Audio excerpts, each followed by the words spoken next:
আসসালামু আলাইকুম। কেমন আছেন সবাই? আশা করছি ভালো আছেন। আজকে আমি আপনাদের সাথে শেয়ার করব স্পাইসি বিফ বটি মশলার একটা রেসিপি।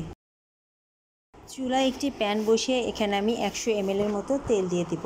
এরপরে দিয়ে দিব 1 চা চামচ আস্ত জিরা, তেজপাতা, শুকনা মরিচ, দারুচিনি, গোলমরিচ, লং এবং একটা স্টার অ্যানিস।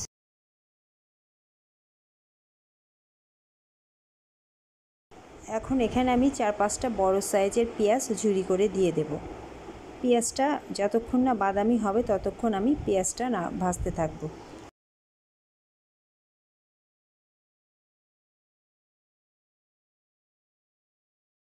পেঁয়াজটা যখন বাদামি হয়ে আসবে তখন আমি এর মধ্যে দিয়ে দেব 1 চা চামচ আদা বাটা এবং 1 চা চামচ রসুন বাটা। রসুন বাটা এবং আদা বাটা পেঁয়াজের সাথে খুব ভালোভাবে কষিয়ে নেব।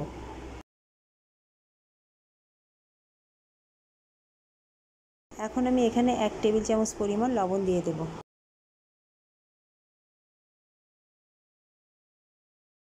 এখন আমি এর মধ্যে 1 কেজি গরুর মাংস দিয়ে দেব। গরুর মাংসগুলো আমি ছোট ছোট পিস করে কেটে নিয়েছি।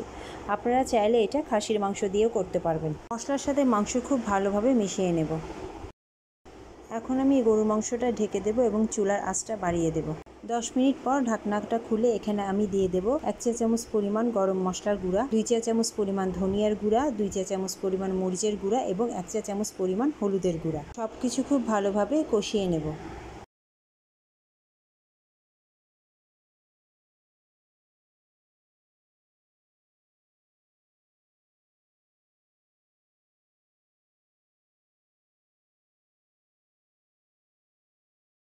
এখন আমি মাংসটা আবারও ঢেকে দেব এবং চুলার আঁচটা কমিয়ে দেব। 30 মিনিট পর দেখুন মাংসটা প্রায় সিদ্ধ হয়ে গেছে। এখন আমি এখানে 1 কাপ পরিমাণ টমেটো পিউরি দিয়ে দেব।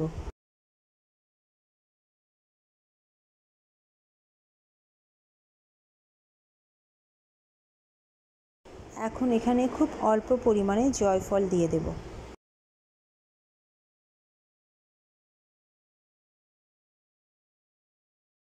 এখন আমি আবারও চুলার আঁচটা কমিয়ে 5 মিনিটের জন্য ঢেকে দেব। 5 মিনিট পর দেখুন মাংসটা একদম হয়ে গেছে। এখন আমি এখানে উপর দিয়ে কিছুটা ধনিয়া পাতা কুচি ছড়িয়ে দেব। আজকের এই স্পাইসি বিফ বটি মশলা রেসিপিটি যদি আপনাদের ভালো লেগে থাকে তাহলে এটা অবশ্যই আপনারা বাসায় ট্রাই করবেন এবং আমার চ্যানেলটি লাইক, শেয়ার এবং সাবস্ক্রাইব করবেন। এতক্ষণ সাথে থাকার জন্য সবাইকে অসংখ্য ধন্যবাদ। আল্লাহ হাফেজ।